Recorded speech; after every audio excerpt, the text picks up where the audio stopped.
여러분들과 함께 나눌 하나님의 말씀 제목을 함께 읽도록 하겠습니다. 함께 해보실까요? 시작. 이른 비와 늦은 비의 은혜. 할렐루야. 오후 예배도 이렇게 성도님들과 함께 예배할 수 있어서 너무 좋습니다. 그렇네요. 좋네요. 네. 제가 담임 목사님을 통해서 이스라엘에서 온 한빛교회 이제 부목사로 부교육자로 소개가 됐고 여러분들과 함께 한빛교회를 섬긴 지 지금 한 3달 정도가 지났습니다. 수요 영성 집회 때 한번 귀한 강단에 서기는 했지만 오늘 주일 오후 예배에 성도님들 앞에서 공식적으로 제대로 한번 소개를 먼저 좀 해야 될 것 같다라는 생각이 들었습니다. 저를 이제 이야기하는 키워드는 이스라엘이더라고요. 어느새 제 인생이 이렇게 될 줄 저도 몰랐습니다. 2015년도 2월 말에 이스라엘에 처음 도착을 했습니다. 결혼한 지 3달 됐을 때였어요. 그때 이제 이스라엘에 처음 들어가서 예루살렘에 있는 히브리 대학교에서 현대 히브리어 과정을 이제 공부를 시작했고요. 그 이후에 이제 히브리 대학교 로스버그 국제대학원이라는 곳에서 성서와 고대 근동학으로 석사 학위를 마쳤습니다. 그리고 이스라엘에 이제 제가 9년 있었는데 그 9년의 사역 기간 동안에 예루살렘 교회라고 있어요. 그게 이제 우리 교단 교회거든요. 유럽 직할 지방에 속해 있는 우리 교단 교회인데 그 교회에서도 이제 부목사로 이제 섬김을 했습니다. 동시에 우리 교단의 해외 선교부의 협력 선교사로 또 이스라엘을 또 선교 사역을 또 감당을 했습니다.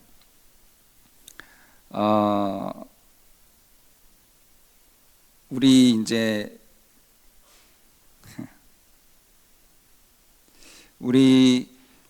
여기 우리 교회 본당의 2층에 이제 올라오는 계단에 보시면요,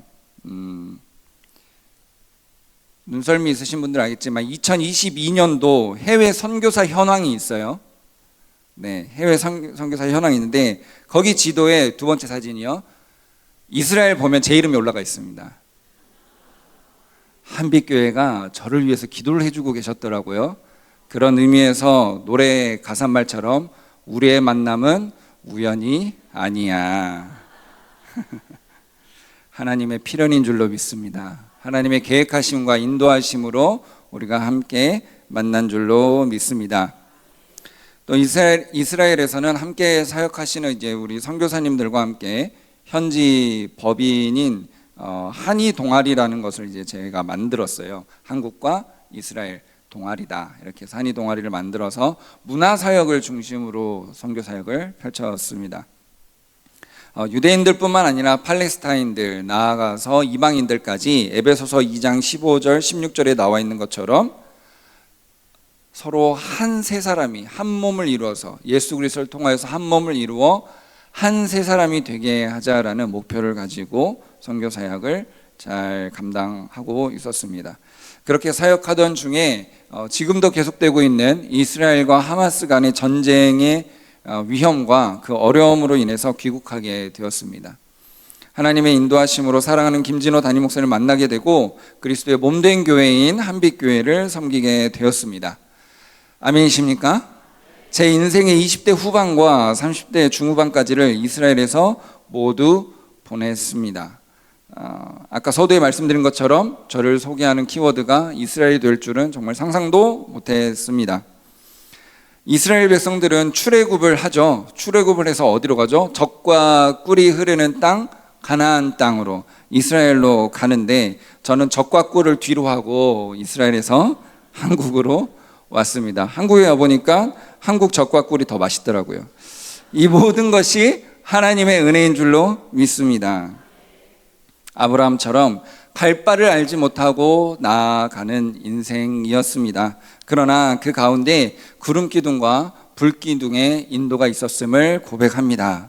한국으로 들어가기로 결정을 했을 때는요, 어떻게 그 결정을 잘 이끌어 나가야 될지 잘 몰랐습니다. 그저 하나님의 인도하심을 구하고 기도했습니다. 오늘 아침에 담임 목사님 설교 말씀 기억나시죠?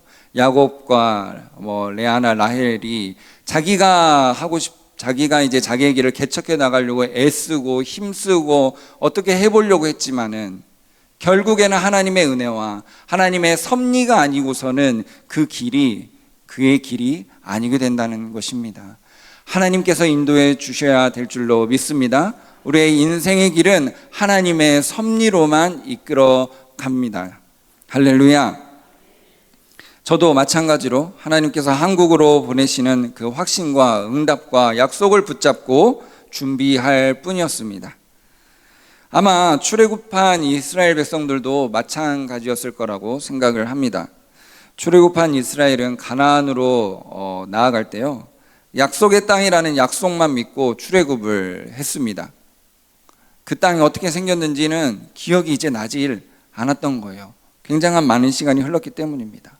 그래서 광야에 도착해서 어디로 어떻게 가야 될지를 굉장히 혼란스러워하고 힘들어할 때 구름기둥과 불기둥이 이끌어주고 있었습니다. 그런데 그 구름기둥과 불기둥이 저 가나안 땅을 환하게 비춰주고 있는 것은 아니었어요.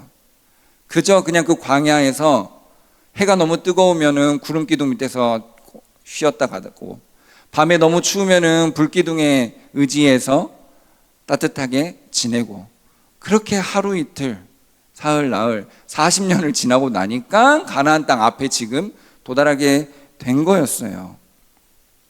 또한 젖과 꿀이 흐르는 가나안 땅이라고 하나님이 약속해 주셨는데, 젖과 꿀이 어떻게 생겼는지도 모르고 그 가나안 땅에 가면 어떻게 그 젖과 꿀을 얻어야 되는지도 몰랐을 거예요.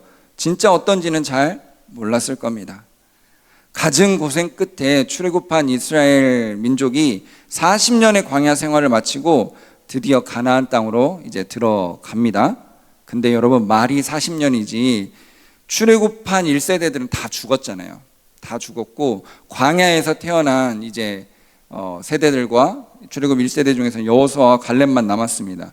그러다 보니까 이 모세가 자신이 죽기 전에 가나안 땅에 들어가려고 하는 이 이스라엘 백성들에게 한번 설교를 해야 되는 필요성을 느꼈던 거죠. 이 가나안 땅에 들어가서 살아야 할 우리 민족의 후세들, 하나님이 선택하신 그 백성들, 너희들이 하나님의 약속을 따라서 가나안 땅으로 들어가 살 거면은 가나안 땅에서 어떻게 살아야 되는지를 지금 알려주려고 하고 있다라는 뜻입니다. 광야를 40년 동안 생활을 했다면 광야 40년에 익숙해져 있을 것 아닙니까? 그렇죠? 우리도 신앙생활을 이제 중간에 하신 분들 있으시잖아요. 무슨 말씀인지 이해되시죠? 중간에 하신 분들의 가장 그 질문이 뭐죠? 가장 어려워하는 부분, 내가 예수 믿기 전에 그 생활 패턴과 생각과 방향성들이 예수 믿는 지금의 현재로 바꿔나가는 게 굉장히 오래 걸리고 시간이 필요하다라는 말씀을 많이들 하시는 걸 제가 들었습니다. 그런 것처럼 40년 동안의 광야 생활을 지냈던 우리 이스라엘 백성들이 이제 가나안 땅에 들어가려면 가나안 땅에 맞춰서 이제 생활 패턴이나 이런 것들을 바꿔야 된다라는 거죠. 그거를 지금 모세가 우리 본문 통해서 이야기를 하고 있다라는 겁니다. 여러분, 그러면 40년 동안이나 광야 생활을 했잖아요. 그리고 그들의 목표가 뭐였죠? 가나안 땅으로 들어가는 것. 그러면 지금 가나안 땅을 목전에 두고 있고 이제 모세의 지도자가 마지막 고별 쓰고 너네 들어가면 이렇게 해야 돼 라고 이야기를 하고 있을 때 이 이스라엘 백성들이 얼마나 기대를 하고 있었을까요? 얼마나 기대감이 막 차 있을까요? 야, 이제 드디어 가나안 땅에 들어간다. 40년 광야, 만나 메추라기 이제 안 먹어도 돼. 막 이런 생각을 하면서 그 기대치를 얼마나 한껏 끌어올리고 있었을까요? 광야 생활의 여러분 특징이 무엇인 줄 아십니까? 자, 첫 번째로는 물이 없어요. 두 번째로는 먹을 게 없어요. 세 번째는 정착하지 못하고 계속 돌아다녀야 돼요. 계속 돌아다녀야 돼요. 네 번째는 타민족의 공격에 쉽게 노출돼요. 불안전하다는 거죠. 안전하지가 않다라는 겁니다. 그러니까 이제 가나안 땅 입성을 목전에 두고서 그 땅에 젖과 꿀이 흐른다니 얼마나 좋은 땅이길래 기대감이 한껏 부풀어 있을 거라는 겁니다. 여기서 젖과 꿀은 광야에서 얻을 수 있는 걸 말하는데요, 염소젖과 꿀은 양봉 꿀이 아닙니다. 그 대추야자 열매가 있거든요. 그거의 시럽을 이야기를 하는 겁니다. 유목 생활이 아닌 이제 이스라엘 민족이 정착 생활을 이제 시작할 수 있다라는 그 기대감이 엄청 한껏 부풀어 있었을 거라는 말입니다. 우리도 마찬가지죠. 예수를 잘 믿기 시작하면은 내가 이전의 삶과는 다르게 예수 믿고 확실하게 변화된 삶을 기대하고 주님이 은혜 내려주시고 복 주시는 삶을 기대하게 됩니다. 정말 그렇게 되겠지? 이제 교회 나오면은 문제가 다 해결되고 내 인생이 형통해지고 탄탄대로가 열리겠지? 라고 생각할 수 있습니다. 그런데요, 모세는 그러한 기대를 하는 우리 백성들에게 축복을 해줘요. 축복을 해주는데 그 땅의 특징을 지금 설명을 해줍니다. 특징. 자, 너네 이제 가나안 땅에 들어갈 거야. 약속의 땅에 들어갈 거야. 하나님께서 축복하시고 약속한 그 땅이 어떻게 생겼는지 이야기를 해줄게. 자, 신명기 11장 9절에서 17절까지의 말씀을 한번 보겠습니다. 그 땅에 대해서 설명을 하는데요, 9절의 말씀을 보시면은 또 여호와께서 너희의 조상들에게 맹세하여 그들과 그들의 후손에게 주리라고 하신 땅, 그들과 그들의 후손에게 주리라고 하신 땅, 누구에게 준다고요? 그들의 후손, 바로 너희들에게, 여러분에게 주실 땅입니다. 여러분들 이제 들어가면 됩니다. 곧 젖과 꿀이 흐르는 땅에서 너희의 날이 장구하리라. 할렐루야. 너희들 이제 예수 믿기만 하면 이제 주님이 주시는 축복과 은혜의 삶으로 가득가득 풍성해질 거야. 이제 천국의 소망만 가지고 살면 됩니다. 라고 이러한 설교를 듣는 성도들의 마음이 어떻겠어요? 흥분과 기대와 그 땅에 들어가기만 하면 이제 모든 것이 해결될 거라는 기대감이 있었겠죠. 그런데 당장의 10절부터 모세 목사님이 약간 이상한 이야기를 합니다. 자, 10절 보시면 네가 들어가 차지하려는 땅은 내가 나온 애굽 땅과 같지 아니하니, 애굽 땅과 같지 아니하니 거기에서는, 그 애굽 땅에서는 너희가 파종한 후에 발로 물대기를 채소밭에 댐과 같이 하였거니와. 이게 무슨 말이죠? 너희들이 파종하고 재배하는데 물을 대야 되잖아요. 물을 대는데 그냥 발로 이렇게 툭툭툭툭 하면은 그냥 물이 그냥 쫙 들어온다는 거네요. 애굽에 무슨 강이 있기 때문이죠? 나일강이 있기 때문에. 그 축복의 그 나일강이 있기 때문에 뭐 너네들 경작하는 거 쉽지 않았을 거야, 애굽에서. 그런데 가나안 땅은 거기랑 다르다. 니네가 힘쓰고 노력해도 안 되는 게 생길 거라는 거예요. 오늘 아침에 담임 목사님의 말씀과 이어지고 있습니다. 자, 11절의 말씀. 그래서 한 번 더 이제 설명을 합니다. 너희가 건너가서 차지할 땅은 산과 골짜기가 있어서 하늘에서 내리는 비를 흡수하는 땅이요.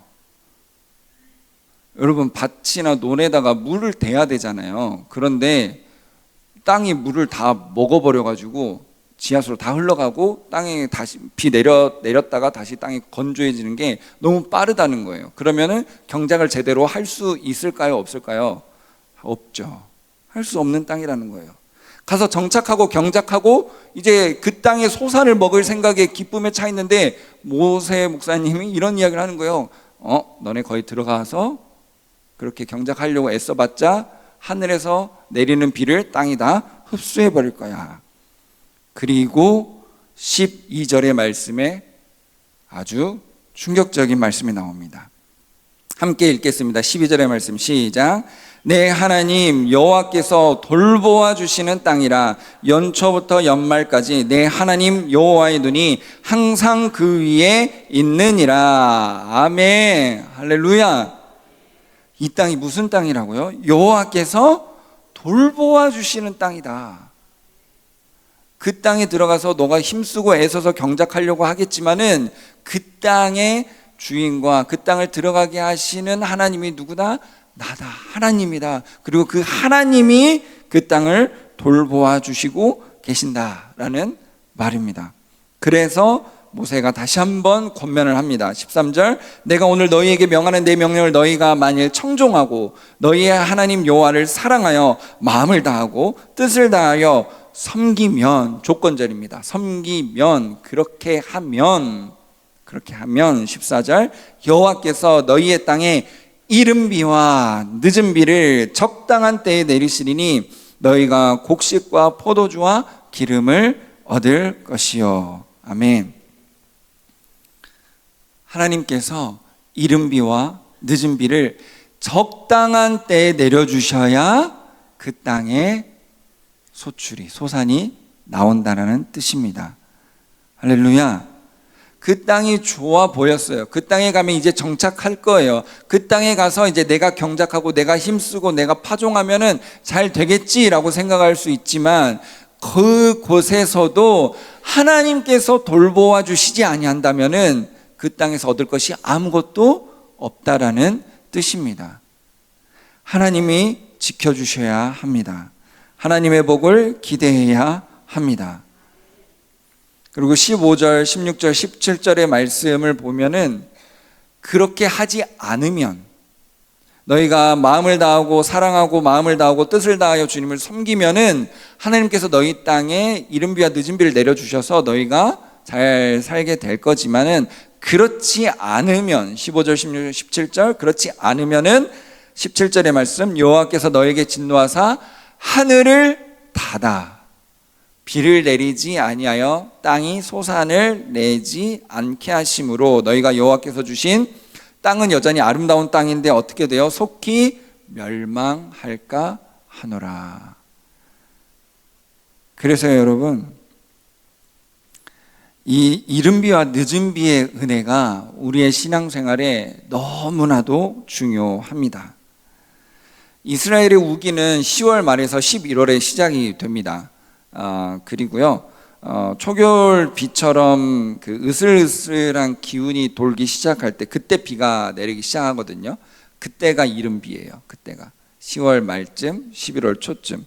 그리고 여름에 무더운 건기를 다 지나고 비로소 그 땅을 해갈하는 그 땅을 부드럽게 만드는 그 촉촉한 비, 그게 이른 비라는 뜻입니다.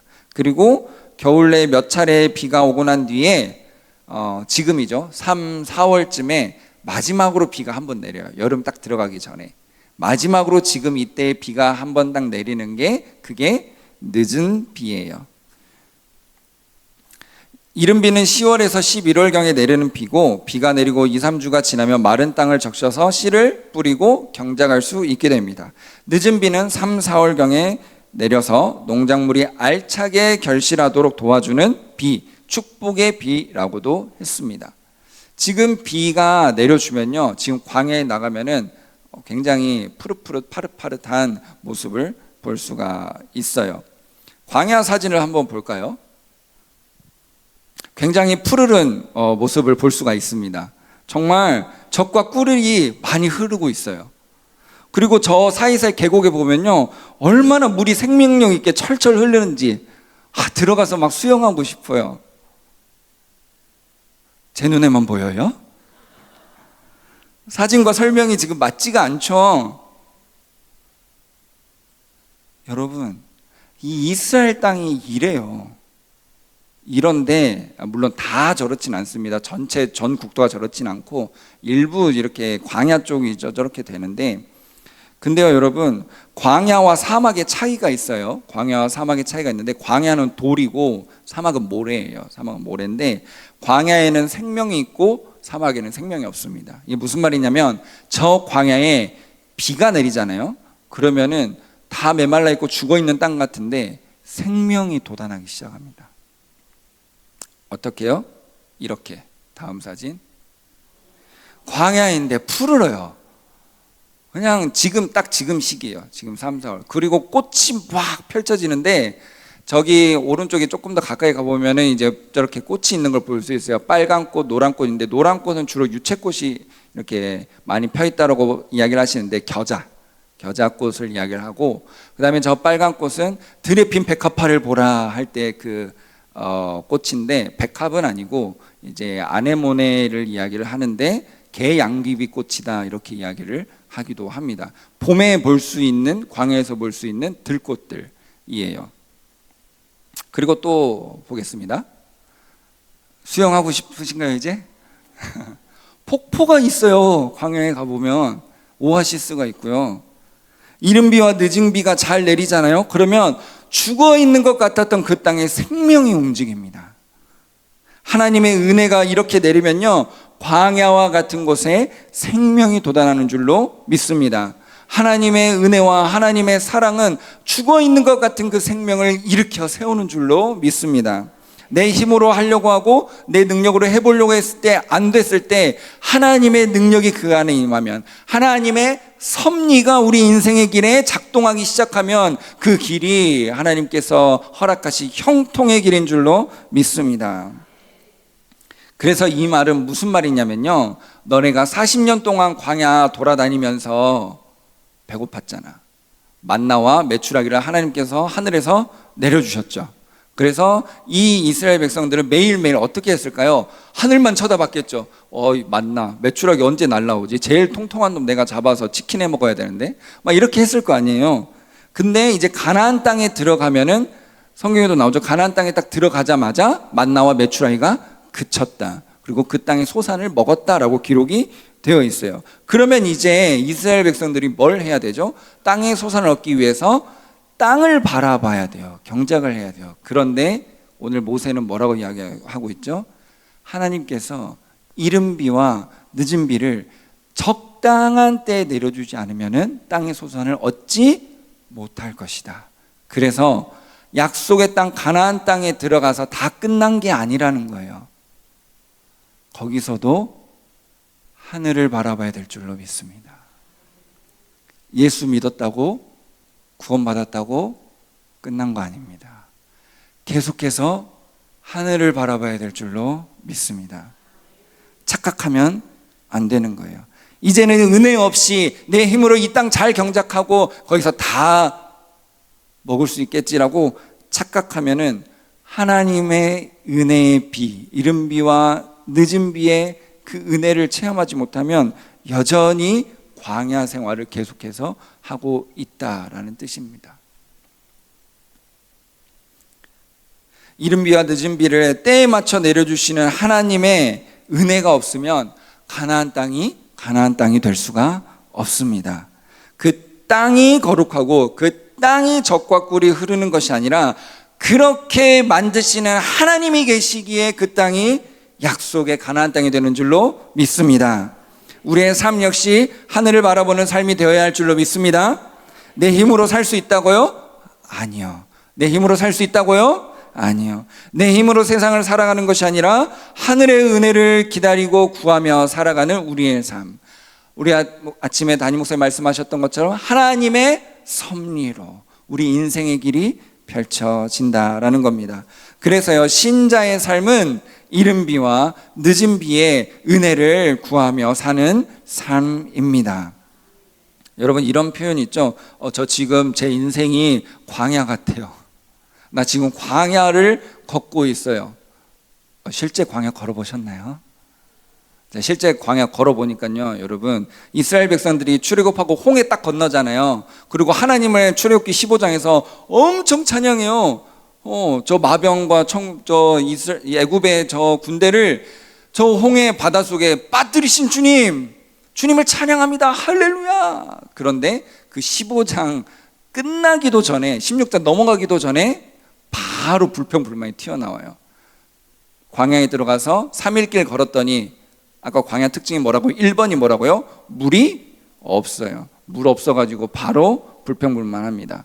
제가 실제 광야 걸어보니까요, 이 출애굽한 이스라엘 백성들 마음이 너무 이해가 되는 거예요. 그 사람들이 신앙이 부족했던 게 아니라 진짜 목말라 죽을 것 같아서 그랬던 거예요. 광야 걸어보니까요, 3일이 아니고요, 30분도 못 버팁니다. 30분도. 정말 그 험난한 그 광야길을 하나님이 훈련을 시켰던 거예요. 우리 인생이 지금 광야 같습니까? 척박합니까? 오죽하면 광야를 지나며라는 그런 찬양이 있을까요? 그런데 여러분, 기대하십시오.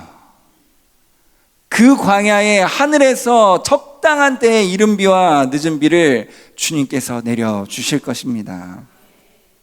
하나님의 은혜의 비가 내릴 가장 적당한 때에, 바로 그 광야의 길에서 오직 하늘만을 바라보면, 오직 하나님만을 바라보면 가장 적당한 때에 내려주시는 이른 비와 늦은 비의 은혜를 경험할 줄로 믿습니다. 그 은혜를 사모하시기를 바랍니다. 저 역시도 이스라엘에서 살았던 때를 돌아보면요, 돌아보기에는 조금 턱없이 짧은 한국 생활이긴 하지만 돌아보면은 정말 하나님의 이른 비와 늦은 비의 그 은혜를 온 몸으로 체험하면서 살았던 시기라고 감히 고백할 수 있습니다. 하나님의 은혜 없이는, 주님께서 주시는 복이 없이는 단 하루도 살 수 없었던 시기였음을 고백합니다. 그런 여러 가지 고백들은 앞으로 차차 나누기로 하고요. 우리 모든 성도님들의 인생 가운데도 동일하게 내 인생이 지금 왜 이러지? 내 인생이 왜 이렇게 광야와 같지? 왜 주님이 나와 동행하지 않으시는 것 같지라고 고민하실 수도 있습니다. 그러나 그때에도 여전히 우리 담임 목사님 설교에 뭐라고 말씀하셨죠? 그 시선을 거두는 잘못을, 그 어리석음을 범하지 말라고 했잖아요. 주님께로만 온전히 시선을 우리가 고정하고 있으면은 주님이 어떻게 이끌고 가시는지 그 섭리를 우리는 경험할 수 있다라는 뜻입니다. 지금은 몰라요. 우리가 지금은 왜 내가 광야에 있는지 모릅니다. 그런데 하나님의 섭리가 작동하기 시작하고 후에 하나님이 우리에게 이른 비와 늦은 비를 적당한 때에 내려주실 때에 그 은혜를 충만히 누리는 그때에 돌아보면 모든 것이 합력하여 선을 이루었다 고백하게 되실 것입니다. 할렐루야. 우리가 은혜 아니면 살아갈 수 없음을 날마다 고백하며 살아가는 우리 모두가 되시기를 주님의 이름으로 다시 한번 축원합니다. 기도하겠습니다.